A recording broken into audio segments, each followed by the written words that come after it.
Halo Sobat Sehat semua, Assalamualaikum warahmatullahi wabarakatuh.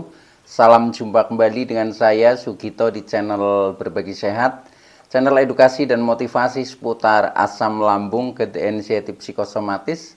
Berdasarkan pengalaman saya sebagai orang yang pernah menderita asam lambung, anxiety psikosomatis. Harapan saya khususnya kepada teman-teman yang masih dalam penderitaan asam lambung, anxiety psikosomatis, setelah menonton video ini akan dapat tersugesti dan termotivasi untuk dapat cepat sembuh. Saya bisa sembuh, insya Allah teman-teman pasti juga bisa sembuh. Badai pasti berlalu. Baiklah teman-teman, pada kesempatan kali ini saya akan berbagi seputar asam lambung, anxiety psikosomatis dengan topik jangan malas. Asam lambung, anxiety psikosomatis akan cepat membaik. Baiklah teman-teman ya, sebelum saya lanjutkan, tolong yang belum subscribe channel ini, klik subscribe dan loncengnya, supaya teman-teman tidak ketinggalan konten video-video berikutnya. Dan jika suka, klik like, lalu bagikan ke sosial media teman-teman, semoga bermanfaat buat kita semua. Baik, kita lanjutkan. Jadi topik kita kali ini adalah jangan malas ya. Apalagi yang masih mager ya, malas gerak gitu. Itu harus dirubah. Jadi jangan malas, asam lambung, anxiety psikosomatis akan cepat membaik. Perlu diketahui bahwa penderitaan asam lambung, anxiety psikosomatis yang disebabkan oleh multifaktor ya, baik itu faktor fisik maupun faktor psikis, dengan sensasi yang sangat beragam, mulai dari ujung rambut sampai dengan ujung kaki, penuh dengan rasa-rasa yang tidak nyaman ya, yang sering kita sebut sebagai 1001 rasa sensasi. Memang harus kita tangani dengan bijak ya, agar kita mudah terlepas dari penderitaan asam lambung, anxiety psikosomatis. Baik teman-teman ya, pada season kali ini saya fokus terhadap masalah ini ya, karena memang pada umumnya ya, ketika kita sedang dalam penderitaan asam lambung, anxiety psikosomatis itu banyak yang bermalas-malasan. Dan ketika kita selalu bermalas-malasan ya, ini akan menghambat proses ikhtiar penyembuhan kita teman-teman ya. Karena apa? Karena dalam penderitaan asam lambung, anxiety psikosomatis, yang lebih penting lagi itu adalah kita mengubah perilaku kita ya. Jadi perilaku dari malas menjadi rajin ya. Karena dengan kita rajin ya, dalam hal ini adalah rajin berikhtiar mencapai kesembuhan, itu maka kesembuhan juga akan cepat tercapai ya. Tetapi kalau kita tetap berdiam diri ya, bermalas-malasan karena takut ini, takut itu dan lain sebagainya, itu kapan mau sembuh kalau seperti itu ya. Nah, maka dari itu kita memang harus melawan ya, melawan rasa malas, kita rubah menjadi rajin teman-teman ya. Walaupun ya ini memang juga berat juga ketika memang fisik kita masih lemah ya, kemudian psikis kita juga masih ruwet ya. Ini kadang juga suatu hambatan, tetapi memang ini adalah satu-satunya jalan ya supaya kita itu berubah ya, yaitu berubah dari penderitaan menjadi jauh lebih sehat, itu seperti itu ya. Jadi terutama dalam kita menangani yang berhubungan dengan psikis ya, dengan kejiwaan kita ya, dengan pikiran kita, ini untuk membuat mindset kita menjadi positif, ini memang harus di-trigger ya, harus di-trigger dengan ya kegiatan-kegiatan, harus di-trigger dengan fisiknya dulu ya. Karena apa? Karena di dalam tubuh yang kuat terdapat jiwa yang kuat ya.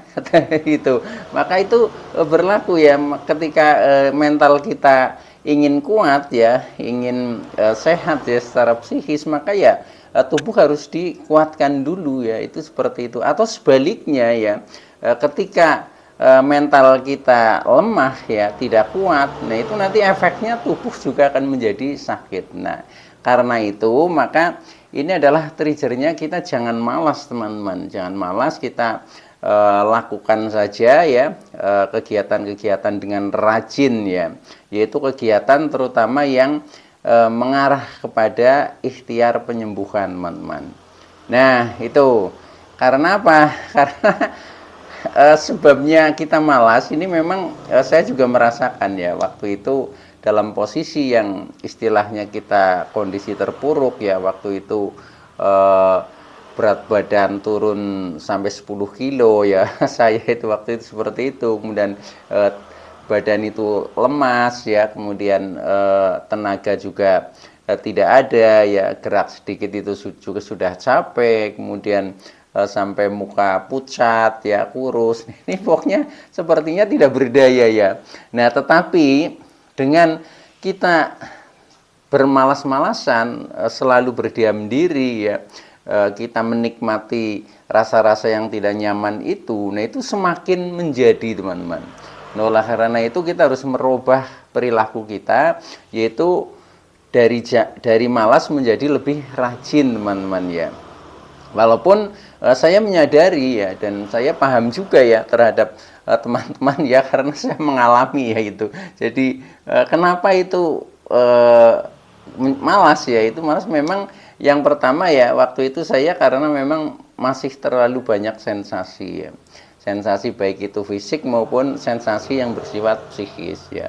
Yang bersifat fisik, sensasinya ketika kita memang masih selalu merasakan pusing-pusing, kepala berat, keliengan ya, sempoyongan, mata buram, telinga berdenging, mulut juga terasa asam, kadang asam kepahit-pahitan ya, yang leher selalu kaku sampai dengan pundak ya, tensi naik, kemudian dada terasa panas ya panas, kemudian nyeri, kemudian kadang juga senut-senut sakit ya bahkan ada sakit yang berpindah-pindah, termasuk perut juga waktu itu belum nyaman ya, masih suka kembung, bekas, sembelit, perih dan lain sebagainya, sampai dengan untuk berjalan saja itu sempoyongan. Nah, akhirnya muncul juga sensasi yang bersifat psikis ya, yaitu menjadi selalu cemas berlebihan ya, kemudian merasa khawatir, merasa was-was, merasa takut ya.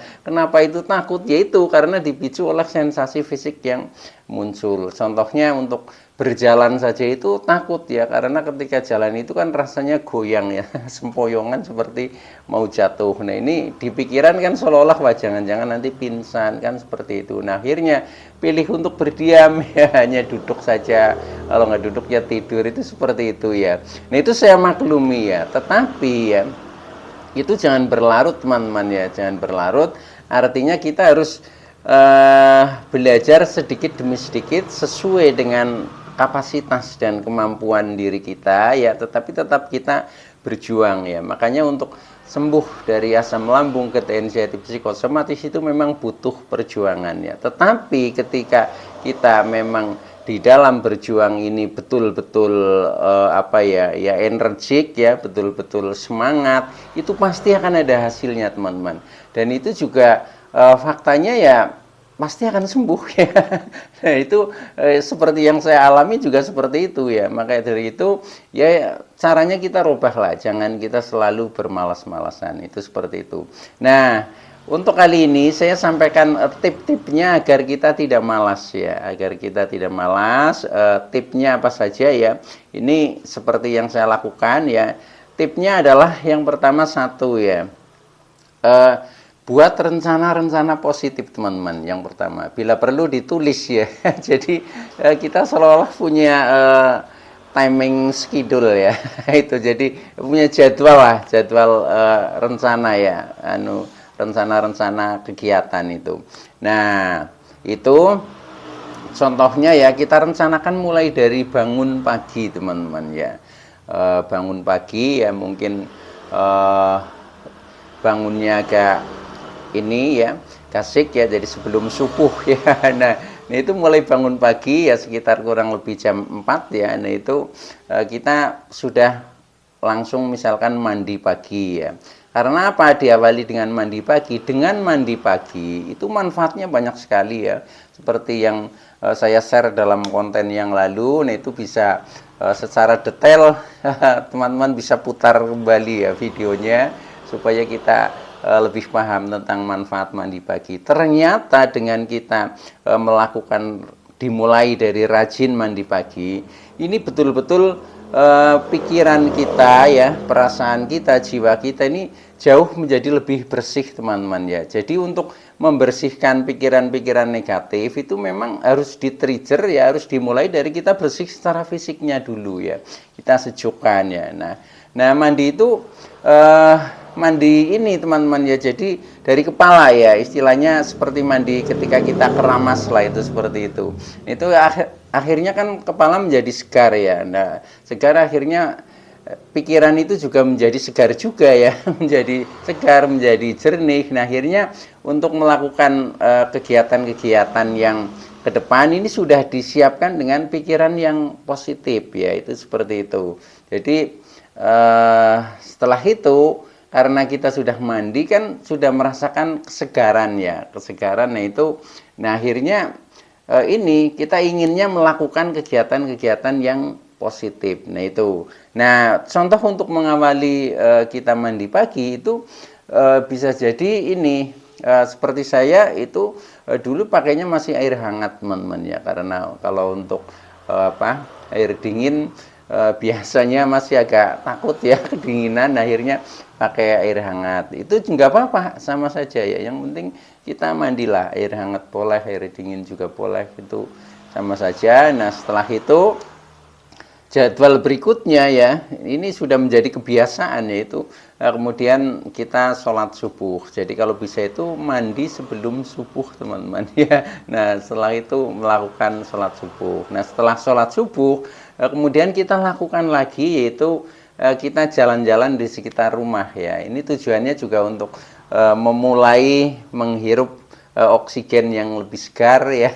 di pagi hari, karena belum banyak polusi, ini nampaknya lebih enak sekali ya. Nah itu juga keuntungannya, ini kita juga melatih fisik ya, untuk seperti olahraga kan, seperti olahraga. Jadi jalan pagi itu ya, jalan pagi itu seperti itu. Jadi secara fisik kita juga bergerak, kemudian secara psikis pikiran kita juga akan mendapatkan energi-energi positif karena kita keluar rumah, itu seperti itu.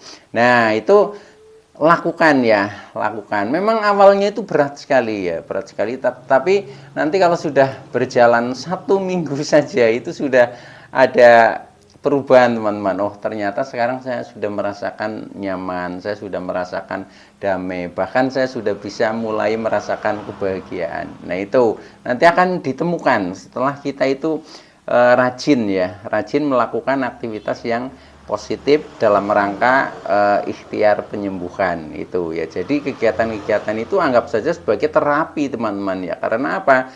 Karena memang kita harus merubah perilaku dengan pembiasaan. Ketika kita sudah terbiasa dalam hal kegiatan-kegiatan yang bernilai positif, nanti ini yang akan membawa mindset pikiran kita jadi positif teman-teman. Nah ketika pikiran kita mindsetnya sudah positif, nah akhirnya reaksi tubuh ya tidak sakit lagi, tapi sebaliknya menjadi merasa lebih nyaman, sensasi juga sedikit demi sedikit menghilang. Nah itu dari trigger seperti itu teman-teman ya. Makanya ini penting saya sampaikan kepada teman-teman. Nah itu karena memang prosesnya seperti itu pemulihannya ya. Tetapi walaupun kita mungkin sudah minum herbal, mungkin minum obat, kalau kita tidak merubah perilaku kita ya, kita tetap bermalas-malasan ya, itu akan lebih lambat ya untuk mencapai istilahnya proses cepat terlepas dari penderitaan asam lambung GTNC atau psikosomatis.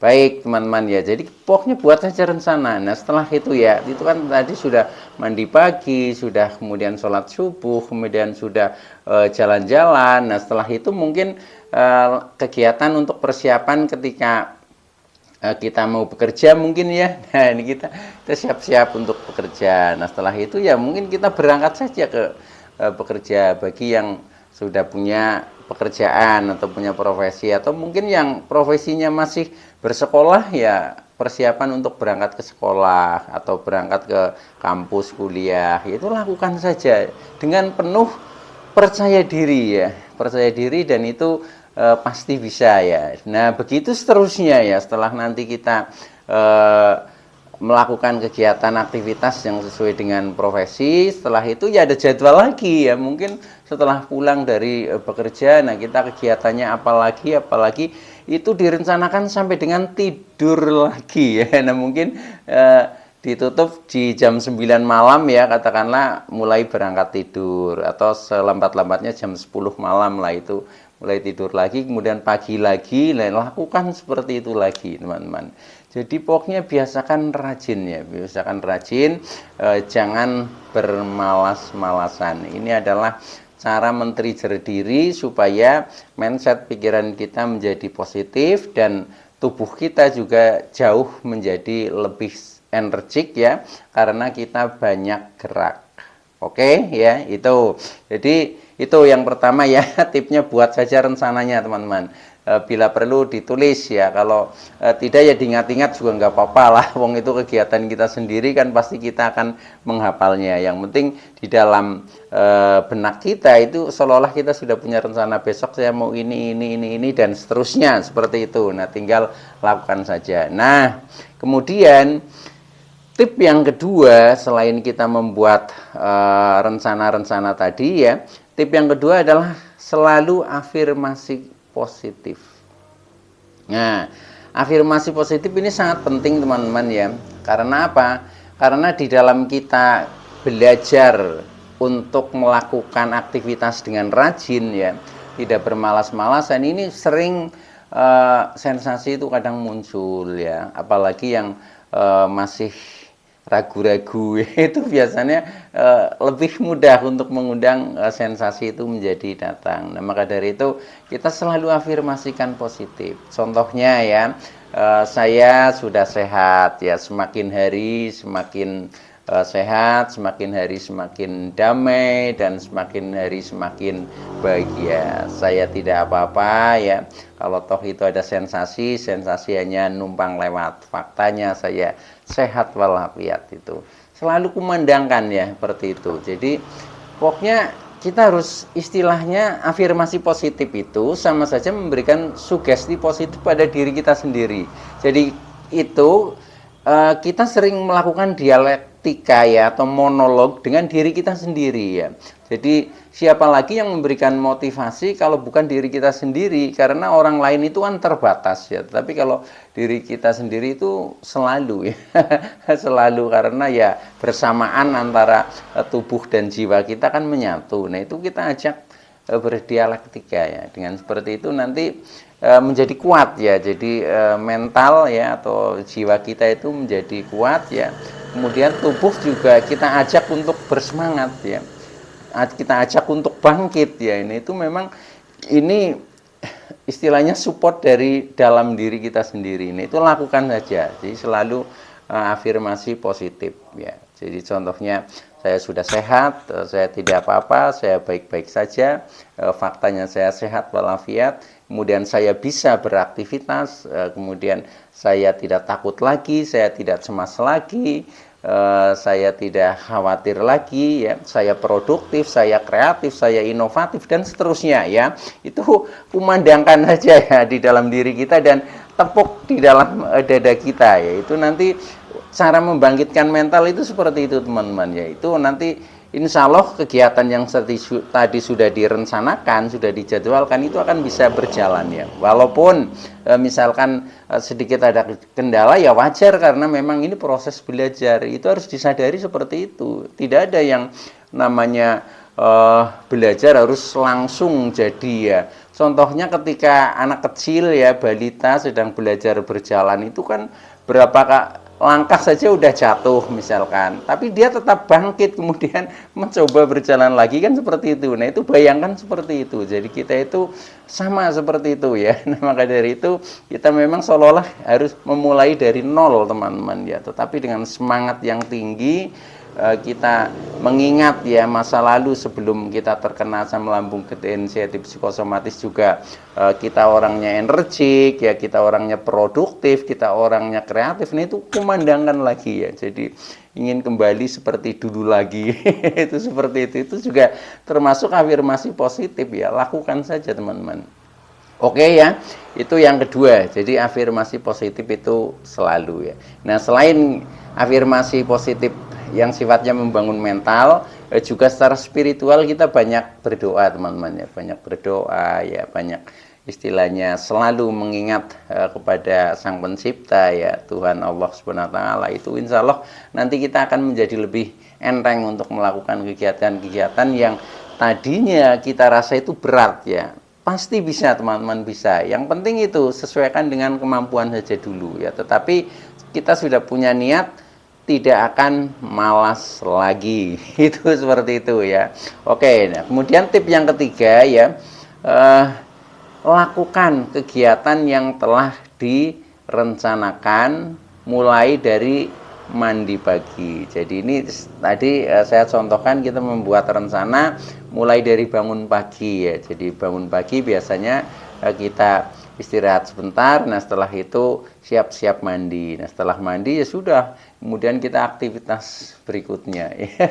Itu, nah itu aktivitas sampai dengan malam ya, sampai dengan sebelum tidur itu direncanakan semua, walaupun yang dikerjakan itu sekecil apapun teman-teman, itu dicatat saja. Nah itu nanti kemudian dilakukan supaya semuanya itu bisa berjalan dengan rapi. Nah ketika sudah itu berjalan dengan rapi ya, kemudian kita sudah bisa melakukan sesuai dengan rencana ya, contohnya mulai dari mandi pagi sampai dengan tidur malam ya, termasuk ketika sebelum tidur kita harus melakukan apa dan lain sebagainya. Nah itu nanti seolah-olah ya kita itu menata pikiran kita. Jadi cara menata pikiran itu mulai dengan rencana-rencana positif. Kalau itu bisa berjalan dengan mulus ya, dengan rapi, mulai dari rencana bangun pagi sampai dengan tidur lagi, itu nanti pikiran juga menjadi sistematis ya, menjadi tertata. Nah akhirnya yang tadinya ruwet ya, banyak tekanan, banyak pikiran negatif, itu menjadi lebih positif teman-teman ya. Itu lakukan saja, itu pasti itu akan ada hasilnya itu. Seperti yang saya rasakan itu seperti itu teman-teman. Jadi pikiran ini juga cerminan daripada perilaku kita. Kalau perilaku kita masih amburadul, kita masih bermalas-malasan, ya pikiran ini selalu menghayalnya halusinasinya ke hal yang negatif ya, itu seperti itu. Tapi kalau kita disibukkan dengan rencana-rencana yang positif, ya akhirnya pikiran akan mengikuti, menata terhadap kegiatan-kegiatan yang sudah direncanakan itu. Oke ya, nah kemudian yang terakhir ya, tip yang terakhir yang keempat ya, yaitu juga kita jangan lupa lakukan relaksasi ya dan meditasi ya. Nah relaksasi itu artinya ketika kita dalam melakukan kegiatan-kegiatan itu, kita jangan tegang ya, tapi kita rileks ya, kita santai ya, tanpa target, tanpa beban. Akhirnya tidak menjadi beban, tapi nanti akhirnya menjadi kebutuhan teman-teman ya. Setelah kita mencoba membuat jadwal itu, jangan jadikan beban ya, nanti nggak rileks lagi ya, itu malah seperti ditekan ya. Itu jadi lakukan dengan ketulusan ya, dengan ketulusan, dengan keikhlasan. Nah akhirnya kan sini ngelegowo ya, nah akhirnya itu menjadi tetap rileks. Jadi walaupun kita padat ininya jadwalnya, tetapi kita tetap rileks karena tidak merasa ditekan, tapi memang ini kemauan dari diri kita sendiri untuk merubah perilaku menjadi lebih baik. Itu seperti itu. Nah selain itu juga kita jangan lupa selalu meditasi lah ya. Meditasi itu adalah membangun konektivitas antara diri kita dengan Sang Pencipta agar menyatu ya. Menyatu atau ketauhidan ya, manunggaling kawula Gusti. Karena dengan kita istilahnya manunggal dengan kawula Gusti, ini support yang luar biasa ya, support yang luar biasa yang dapat menghilangkan contohnya rasa ketakutan, ya rasa was-was, khawatir itu akan hilang karena kita sudah istilahnya pasrah lah terhadap yang Maha Kuasa. Nah, dengan seperti itu maka semangat secara mental juga ada ya. Kemudian energik secara raga juga siap itu.